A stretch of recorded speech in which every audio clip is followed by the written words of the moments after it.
नमस्कार। आज जिस विषय पर हम बात करेंगे वह है संप्रेषण के प्रकार तथा माध्यम। कम्युनिकेशन या संप्रेषण का अर्थ है अपने विचारों का आदान प्रदान करना। मनुष्य अपने विचार, भावनाएं, सूचनाएं आदि लगातार दूसरों के सामने प्रकट करते हैं तथा दूसरों के विचार, भावनाएं तथा सूचनाओं को ग्रहण करते हैं। इसे ही संप्रेषण कहा जाता है। संप्रेषण के बिना निर्देशन कार्य किया नहीं जा सकता है। संप्रेषण के अंतर्गत केवल निर्देश ही नहीं दिए जाते, वरन अधीन कर्मचारियों में विचार विमर्श भी किया जाता है। उनके सुझाव तथा कठिनाइयों को सुना जाता है। इस तरह यह दोहरी क्रिया है। संचार की आवश्यकता है स्पष्ट, संक्षिप्त, ठोस, सही, सुसंगत, पूर्ण और विनम्र होना। संचार माध्यम ही संप्रेषक और श्रोता को परस्पर जोड़ते हैं। हेराल्ड लॉसवेल के अनुसार संचार माध्यम के मुख्य कार्य सूचना संग्रह एवं प्रसार, सूचना विश्लेषण, सामाजिक मूल्य एवं ज्ञान का संप्रेषण तथा लोगों का मनोरंजन करना है। अब बात करें संप्रेषण के प्रकारों की।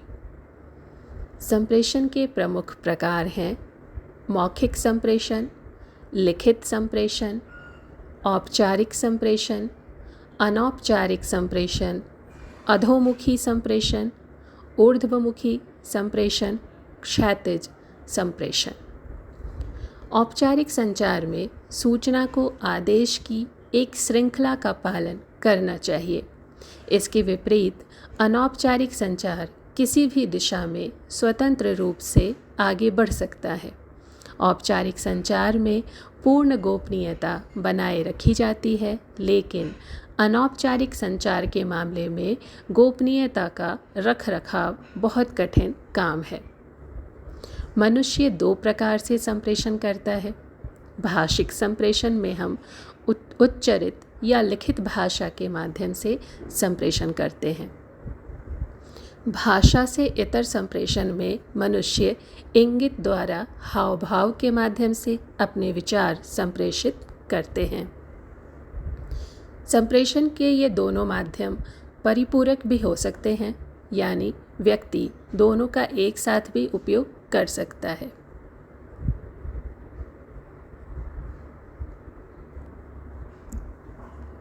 संप्रेषण के मूल तत्व क्या है?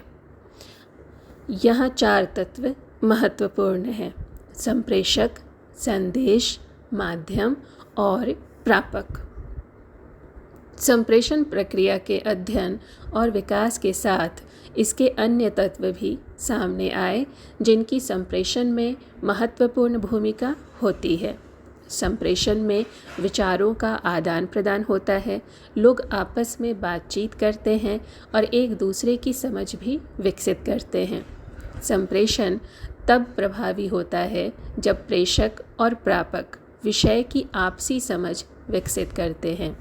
संप्रेषण द्वारा विभिन्न सूचनाएं प्रदान कर पक्षकारों के बीच ज्ञान में अभिवृद्धि की जाती है। संचार माध्यम ही संप्रेषक और श्रोता को परस्पर जोड़ते हैं। हेराल्ड लॉसवेल जैसा कहते हैं कि संचार माध्यम के मुख्य कार्य सूचना संग्रह एवं प्रसार, सूचना विश्लेषण, सामाजिक मूल्य एवं ज्ञान का संप्रेषण है तथा लोगों का मनोरंजन करना भी इसका कार्य है। संचार एक क्रमबद्ध प्रक्रिया है जिसमें व्यक्ति आपस में अर्थपूर्ण संकेतों के द्वारा एक दूसरे से परस्पर विचारों का आदान प्रदान करते हैं। संचार का लक्ष्य दूसरों को उत्साहित करना, सूचना प्रदान करना, राय देना, समाधान करना, आदेश देना, व्यवहार में परिवर्तन करना और दूसरों के साथ संबंध को बेहतर करना है। सूचना संप्रेषण में मुख्य बाधाएं जैसे भाषा, समय, आर्थिक विपन्नता, प्रशिक्षित लोगों का अभाव, संप्रेषक और प्रापक की उम्र का अंतर, शिक्षा में अंतर, वैचारिक मतभेद, सांस्कृतिक और भौगोलिक अंतर है तो संदेश संप्रेषण में बाधा आती है। संप्रेषण की बाधाओं में मनोवैज्ञानिक बाधाएं भी प्रमुख स्थान रखती हैं। कुछ मनोवैज्ञानिक गुण जैसे पूर्वाग्रह होना संदेश के प्रकरण में एवं ग्रहण करने में बाधा डाल सकती है। यदि किसी कारण से ध्यान में कमी है तो भी अच्छे से अच्छा प्रेषक अच्छा संप्रेषण नहीं कर सकता, न ही कोई ग्रहणकर्ता उसे ग्रहण कर सकता है। प्रभावी संप्रेषण के लिए आवश्यक है कि संचार व्यवस्थित ढंग से हो। संप्रेषण माध्यम की उपयुक्तता का निर्धारण परिस्थितियों को ध्यान में रखकर किया जाना चाहिए। रिचर्ड्स का संप्रेषण सिद्धांत। संप्रेषण सिद्धांत को संप्रेषणीयता का सिद्धांत भी कहा जाता है। रिचर्ड्स का मानना है कि किसी अन्य व्यक्ति की अनुभूति को अनुभूत करना ही प्रेषणीयता है। विषय की रोचकता एवं रमणीयता से संप्रेषण में पूर्णता का समावेश होता है। बुनियादी संचार मॉडल में संचार के 5 तत्व होते हैं: प्रेषक, रिसीवर, संदेश, चैनल और फीडबैक। संप्रेषण वह प्रक्रिया है जिसके द्वारा 2 या 2 से अधिक लोग विचार, तथ्य, भावना तथा प्रभाव आदि का इस प्रकार परस्पर विनिमय करते हैं कि सभी लोग प्राप्त संदेशों को समझ सकते हैं। संप्रेषण में संदेश देने वाले तथा संदेश ग्रहण करने वाले के मध्य संदेशों के माध्यम से समन्वय स्थापित किया जाता है। संप्रेषण हेतु संदेश का होना आवश्यक है। संप्रेषण में पहला पक्ष प्रेषक तथा दूसरा पक्ष प्रेषणी होता है।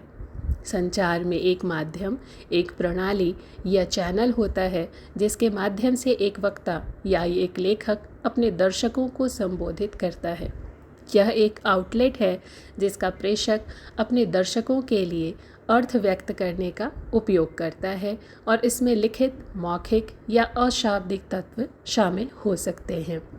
एक संचार माध्यम या तो आभासी या भौतिक हो सकता है। जब संचार होता है तो यह आमतौर पर 3 तरीकों में से एक होता है: मौखिक, अशाब्दिक और दृश्य। लोग अक्सर संचार को हल्के में लेते हैं। संचारक लगातार सूचनाओं का आदान प्रदान करते हैं, जिसका अर्थ है कि लोग हमेशा या तो जानकारी प्राप्त करते हैं या देते हैं। संप्रेषण के विभिन्न माध्यम हैं: डाकपत्र प्रेषण, courier, telephone, Telegram, internet, fax, email, voicemail इत्यादि।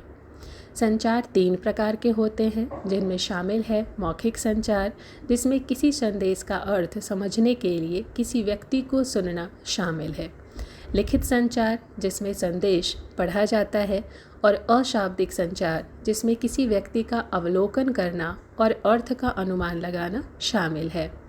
संप्रेषक अपने विचारों, भावों और अनुभवों को दूसरे व्यक्तियों को पहुंचाने में जिन माध्यमों का सहारा लेता है उन्हें संप्रेषण माध्यम कहते हैं।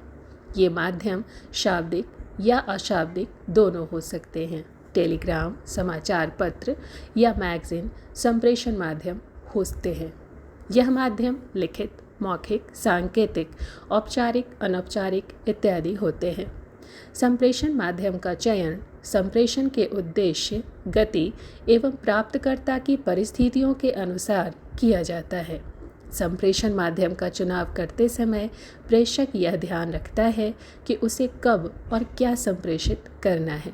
इसमें भौतिक, सांस्कृतिक, मनोवैज्ञानिक, तकनीकी आदि बाधाएं विशेष रूप से शामिल होती हैं। कारण भी उत्पन्न होता है। संचार साधनों के संचालन में तकनीकी त्रुटि के कारण भी संचार प्रक्रिया बाधित होती है। जब संचार प्रक्रिया में किसी प्रकार की बाधा आती है तो संप्रेषक को परेशानी होती है। संप्रेषण व्यक्तियों में सहयोग व समन्वय क्षमता का विकास करता है, आपस में सूचनाओं व विचारों का आदान प्रदान करता है व उनकी एकता एवं क्रियाशीलता को बढ़ाता है, क्योंकि एक उपक्रम में विभिन्न विभाग होते हैं जो अपनी अपनी विशिष्ट क्रियाएं अपने विभाग में संचालित करते हैं। उचित संदेश प्रदान करना संप्रेषण का प्रमुख उद्देश्य है। संप्रेषण में उचित सूचना उचित समय में उचित व्यक्ति को संप्रेषित करना होता है। इसके लिए सूचना प्रेषणकर्ता को उचित माध्यम का उपयोग करना आवश्यक होता है, जिससे सूचनाग्राही को सूचना प्रेषणकर्ता द्वारा प्रदान की जाने वाली सूचना उचित अर्थ में प्राप्त हो सके। धन्यवाद।